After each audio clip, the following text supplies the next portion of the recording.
want to start with two questions. One, do you think that you got enough sleep over the last week? Yes or no? And two, can you recall the last time you woke up naturally without an alarm clock, feeling refreshed and energized and not needing caffeine to start your morning? Yes or no? These are the two questions that Matt Walker opens his book, Why We Sleep with. So this was a very fascinating book that I read and I'm going to be reviewing today. We're going to be discussing why I checked out this book, why I decided to read it, what I learned from this, as well as some things I wish the author had included in this book and my thoughts overall on this book. So if you are a human and you sleep at all, you are going to want to check out this book and hear what Matt Walker has to say. So sleep, this is something we all do, we should all be doing for 8 hours every single day, and most of us don't know a whole lot about it. I admittedly was in this group, I did it routinely, we all do it routinely, we actually die without sleep, and yet I didn't know the first thing about sleep in general.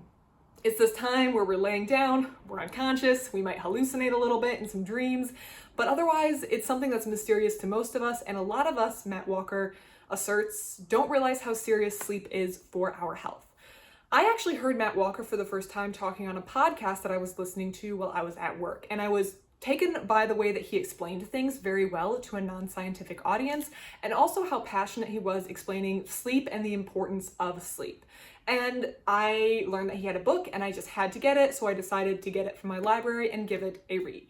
Now, to start with, I'm not someone who struggles with sleep, so this book was not being read in a self-help capacity for me, although there is a lot of tips and tricks in this book that we'll get to about getting enough sleep, getting proper sleep, and how you can sleep better. I'm the kind of person who sleeps 8 hours every single night. I go to bed at the same time, I wake up at the same time, and I feel refreshed every single morning. So I'm one of those people who the answers to the first two questions that I opened this video with are yes, I do feel like I got enough sleep the last week. I slept 8 hours every single night, and I wake up every morning refreshed, energized, usually a few minutes before my alarm, and I don't need caffeine to start my morning off with, although eventually in the morning I will make my cup of black coffee because I like coffee. But a lot of people don't get enough sleep, and a lot of people, me included, even though I was getting enough sleep, didn't realize how important sleep was to our health. And so in this book, Why We Sleep, Matt Walker discusses what sleep is, why we do it, the effects on health, some research around it, and what you can do to get better sleep. So I'm going to be discussing the contents of this book, which are in 4 parts. Part 1, this thing we call sleep. Part 2, why you should sleep. Part 3, how and why we dream. And Part 4, from sleeping pills to society transformed. I'm going to be discussing the contents in each of those parts. I'm going to then discuss some parts that I found interesting, some specific anecdotes or stories or content that I found particularly useful, as well as some things I wish the author had added to this book to make it even more interesting. So let's dive into these parts and talk about what Matt Walker is going to discuss in this book. Part 1, this thing called sleep. This is the part of the book where Walker just dives right into discussing what sleep is. What is the mechanism called sleep? What happens every single night when we go into sleep? What role does melatonin, I almost said metformin for some reason. What role does melatonin play in sleep? What is actually happening when we experience jet lag, and why is it worse going one direction than the other? What role does caffeine play? Why is it that when we drink caffeine, we feel less tired? I actually knew the answers to some of these questions already, like I understood the role caffeine played in blocking receptors, but he talks about interesting concepts like body temperature, melatonin, as well as the adding up of what he calls sleep pressure throughout the day. And eventually the sleep pressure gets to a point where we just really want to go to bed and fall asleep. He also talks about the importance of sleep throughout the lifespan. So a baby in utero will have different sleep needs, and then a newborn, I almost said fresh, a newborn baby will have very different sleep needs, and the amount of time spent in REM versus non-REM sleep as the child is an infant, and then a child, and then adolescence. Why is it, for example, he explores, teenagers can seem to go to bed at 1 or 2 a.m. or even 3 a.m. and then wake up at 10 or 11, and that seems to be natural for them. And I remember doing that myself, where now if I go to bed at 3 a.m., I am miserable, I stayed up way too late, and that is completely unnatural. He talks about that role that plays, as well as in old age, we actually tend to not sleep as well, and he discusses why that may be, and why sleep changes in the role. Sleep, not only the time, but the amount spent in non-REM versus REM sleep changes throughout the cycle of life. So that is that first section, this thing called sleep. That's just the mechanism of sleep, how it works, how it changes throughout your life, and the different sleep needs that individuals get. He's very clear from the beginning that individuals need 8 hours of sleep. He does talk about later in the book a group of people with a specific gene that enables them to suffer no ill effects at, I believe it was 6 hours of sleep. But his assertion is you are probably not in that group, and you actually need over 7 hours of sleep. 7 is insufficient for most people. You need over 7 in order to feel well rested. And that is the amount that humans need to survive and thrive. He also talks a lot about how when you are sleep deprived, especially just by a couple hours, you might not notice that you are sleep deprived. It's almost like the brain develops a blindness to the fact that it is not performing optimally, although you are suffering ill effects both to your mental capacity and your functioning, as well as overall to your health. Which is where we go into part 2, why should you sleep? This is important. If I can live my entire life on 5 hours of sleep routinely with crashing for 12 hours on the weekend, wouldn't that be optimal? And he goes in here about the benefits of sleep for the brain and the role sleep plays. This is the part of the book where he dives into very interesting experiments on sleep deprivation. Now, some of these experiments are really hard to read. There are people who did sleep deprivation, but primarily on rats. And even though rats, I guess, they're just rats, but I don't like to hear about rats undergoing horrible things. And sleep deprivation has very negative benefits. Humans deprived of sleep will die within a certain number of days. If you are completely deprived of sleep, you will die from that sleep deprivation. But just having a chronic level of not enough sleep, which most Americans and most other people in many other nations are experiencing nowadays, leads to an increased risk in a wide number of health risks. Sleep is very, very important to the human body, and we are not doing enough of it. We are depriving ourselves of it, and I feel like it's maybe one of those things where you don't notice the immediate impact, so you don't feel like you shouldn't do it. You don't see the consequence. What I'm trying to say is the consequence from lack of sleep might not show up for 20 years, so you feel like it's something you can put off. But he makes a very clear case for why we need to be getting the proper amount of sleep every single night.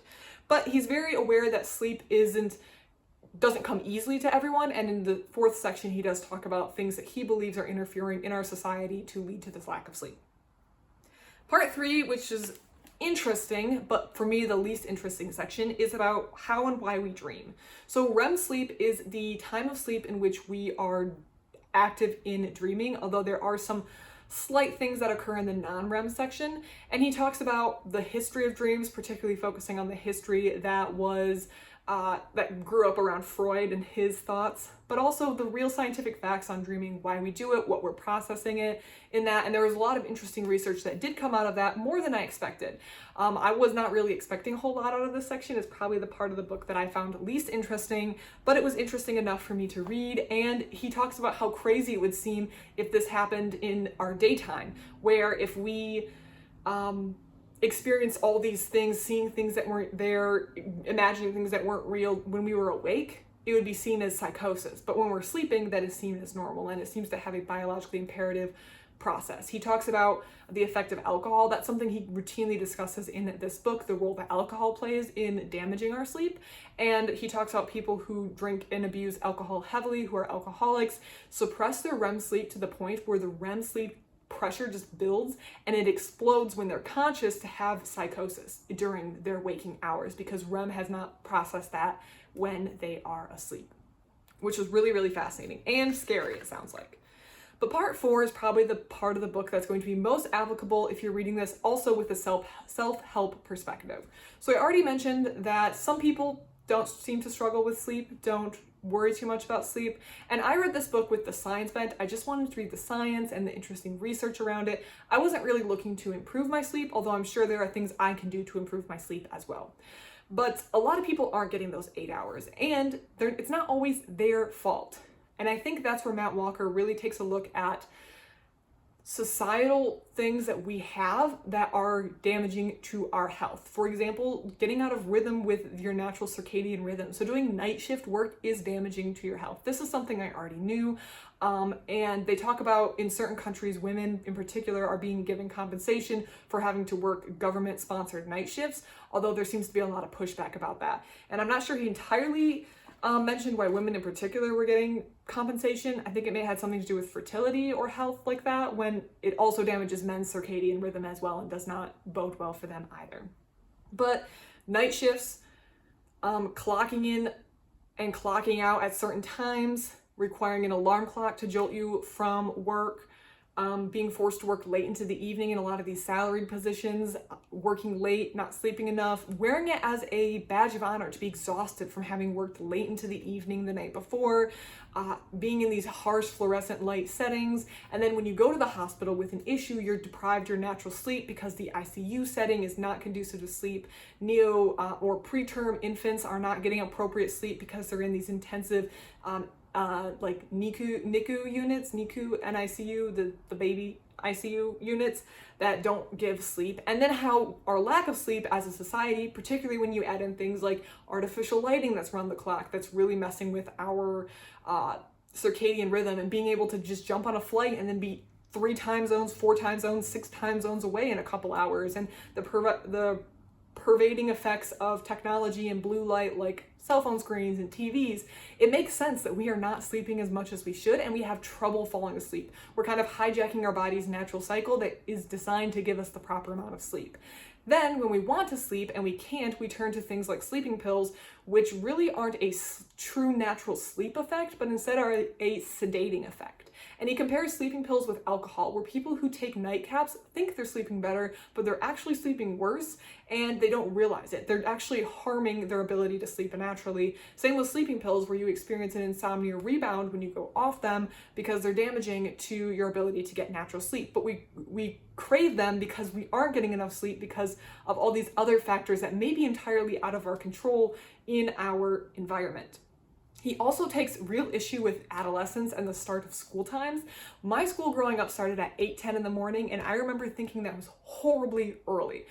And now I'm a morning person. We'll get to chronotypes in a second. So it's fine for me. But adolescents, he talks about, naturally have a circadian rhythm that is shifted later. And this makes complete sense when why you could stay up easily to 1 to 3 a.m. at age 16, and at age 27, where I am now, on New Year's parties at 12:15, I want to leave the party and go home and sleep. It's horrifically late for me. And that is because adolescents naturally have a desire to go to sleep later and wake up earlier, and it's not a laziness thing. It is designed into their circadian rhythm. And he goes into great depth about how he thinks it may be some sort of evolutionary advantage or evolutionarily attached to separating from parents at that age and developing your own identity, to decouple the adolescent circadian rhythm from parents. And the early school times, and again, I thought 8:10 was early.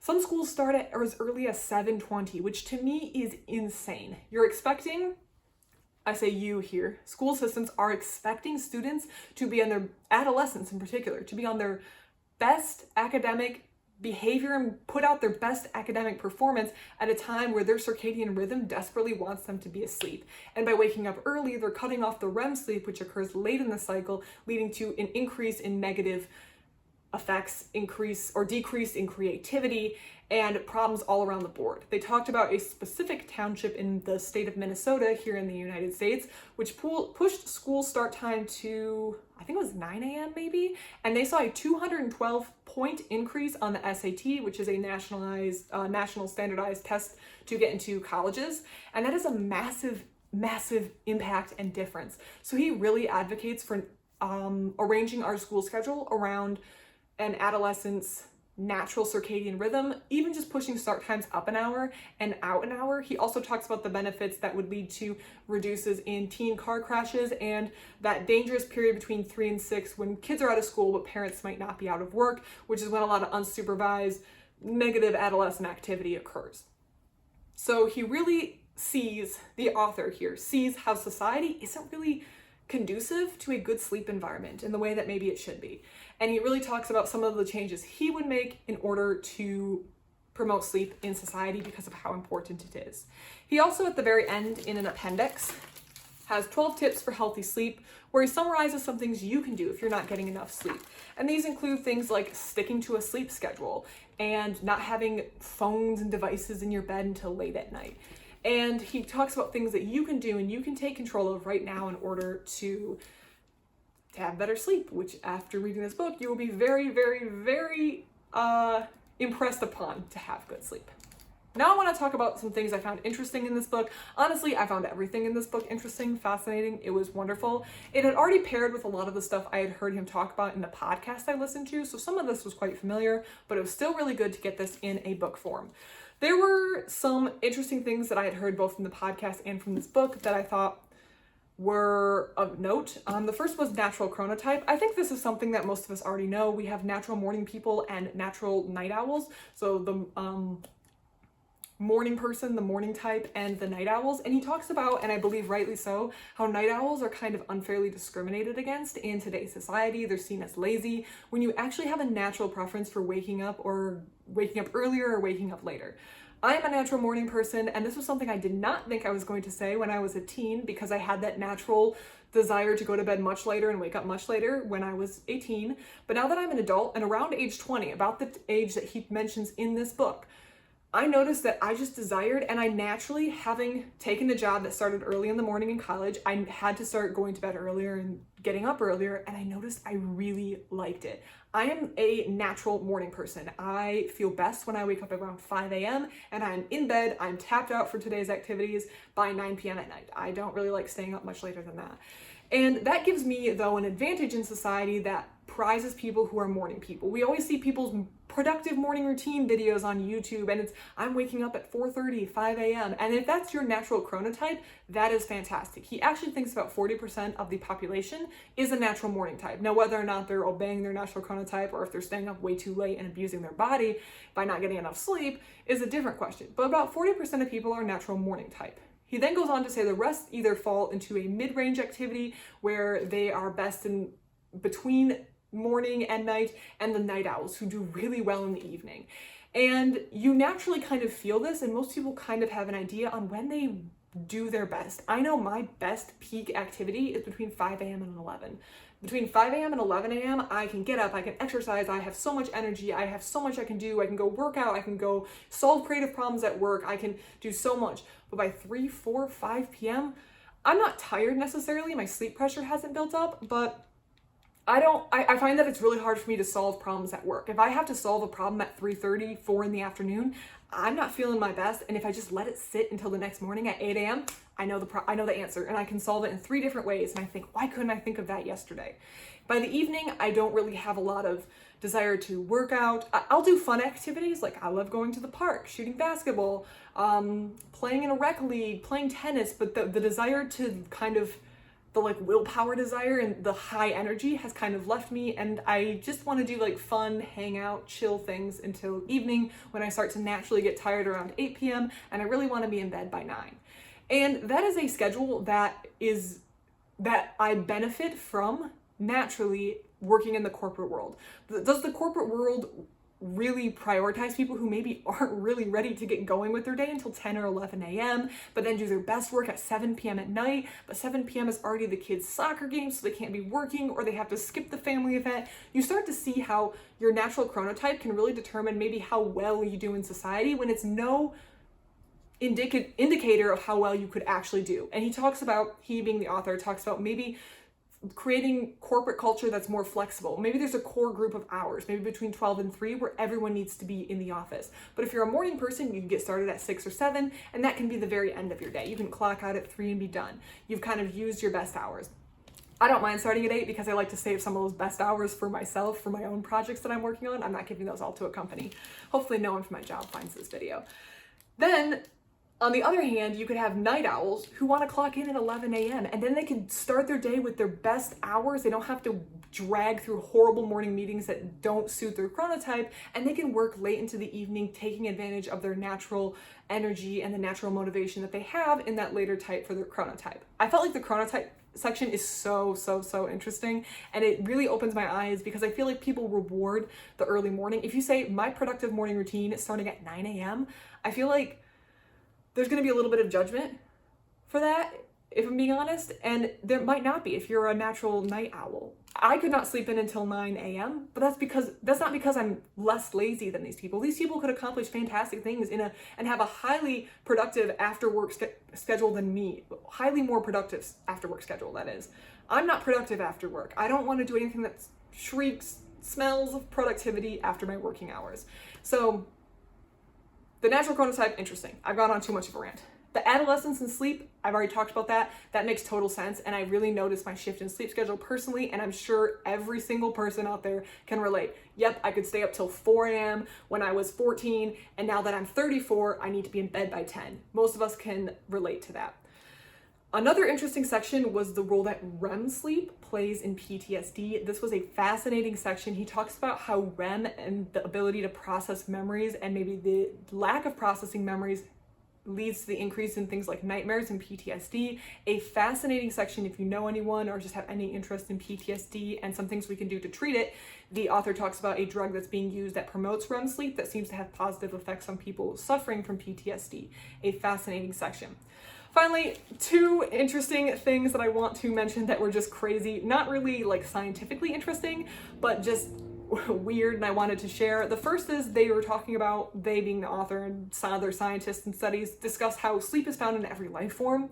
And at one point they were testing to see if sleep was in worms, I'm assuming like earthworms, and they would prod the earthworms to see if they could get a response. And if there wasn't a response, they assumed the worm was sleeping, which I can just imagine how someone must feel getting a PhD and then going into this research environment and waking up in the morning and getting your cup of coffee and getting in there ready to prod some worms to see if they're sleeping. That just cracked me up. I had to go like tell a bunch of people about it because I want to get a job where I prod worms. Anyways, the other one was an interesting experiment, and I'll show you on page 30. This is the last one I'll show you, where they fed spiders different substances, and you can see the substances on page 30. And they had them create webs, and they went to see how the web creation was altered by the substances being taken.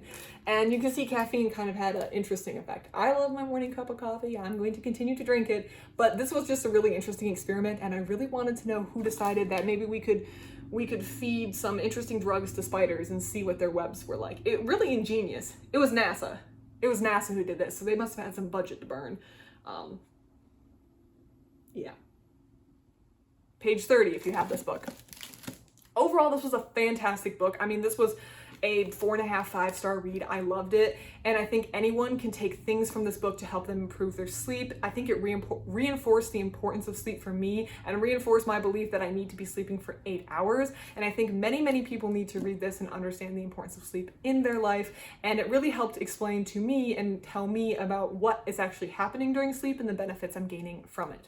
There were a couple things that I wish the author had included. I understand it's over 300 pages. He couldn't include everything. So I'm not saying the book was bad because it didn't include this, but just some questions that came up. One would be how sleep changes when you live in an area with high or different daylight variation. So I do see some daylight variation where I live, where the sun is setting at the darkest of days. The sun sets for me before 5 p.m. I'm not even out of work by the time the sun has gone down on the darkest of days, but then in the very lightest of days in the summer, which we're experiencing now, the sun may have set, but there's still light all the way until 10 p.m. And I want to know how the daylight variation can influence people's sleep. That was interesting to me.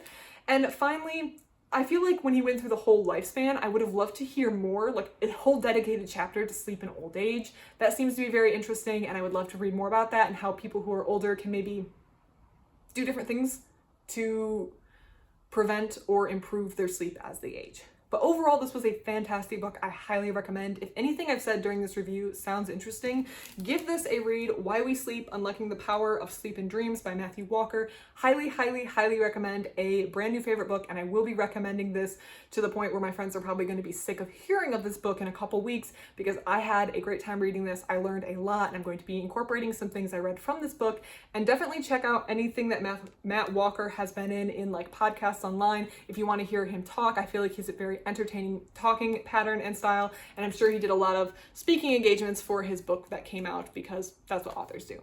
If you've read Why We Sleep, please put it in the comment section down below what your thoughts were on it, what you took away from it, what you wish had been included. I love to receive your comments. Otherwise, thank you so much for watching, and I hope you have a great rest of your day.